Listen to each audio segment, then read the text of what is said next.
Des élections au Sénégal et au sujet du débat relatif au couplage des élections à venir, Matarba souligne qu'il ne faut pas danser plus vite que la musique. Dans le même registre, Sud Quotidien fait état de bons et mauvais points. Dossier à lire dans le journal. Une question que se pose mon confrère.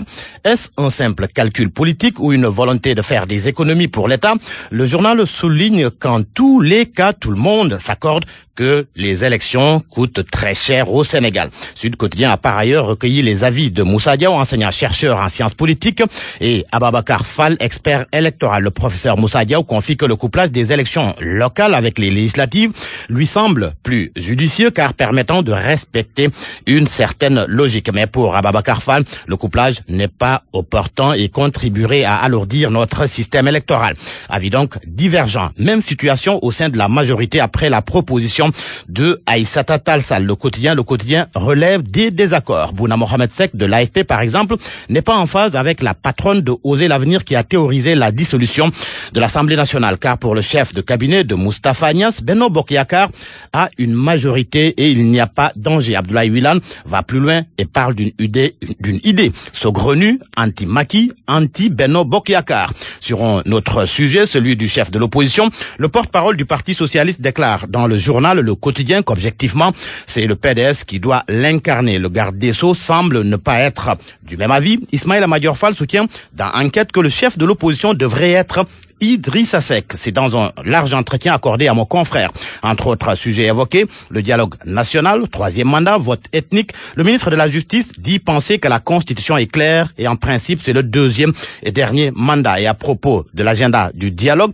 Ismaïla Madior Fall fait savoir que les termes de référence seront définis si l'opposition répond favorablement. Entre Madické Niang et le Parti démocratique sénégalais, le dialogue est rompu. Les Échos informent que le candidat malheureux à la présidentielle rompt les amarres avec le parti de Wade.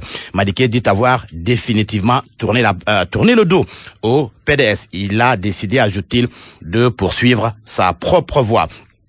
Le journal Source A, lui, demande à Amadou Ba, le ministre de l'économie et des finances, par ailleurs responsable de l'APR, de faire très attention. Et pour cause, le journal nous informe qu'un groupuscule de personnalités fortes de l'APR prépare un assaut contre le responsable APR des Parcelles Assainies. Voulez-vous savoir comment la police a su gérer la présidentielle? La réponse du commissaire Tabara Ndiaye, porte-parole de la police, dans le journal Enquête. Tabara Ndiaye était l'invité du grand jury de RFM. Et à propos de la fusion police-gendarmerie au Sénégal, le commissaire Tabara Ndiaye déclare dans le journal Sud Quotidien que des réflexions sont en cours, selon donc le commissaire Tabara Ndiaye.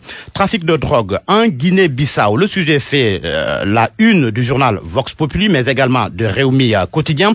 789 kg de cocaïne saisis dans un camion sénégalais. La drogue, selon les journaux, qui se trouvait dans le véhicule immatriculé à double fond devait être acheminé au Mali.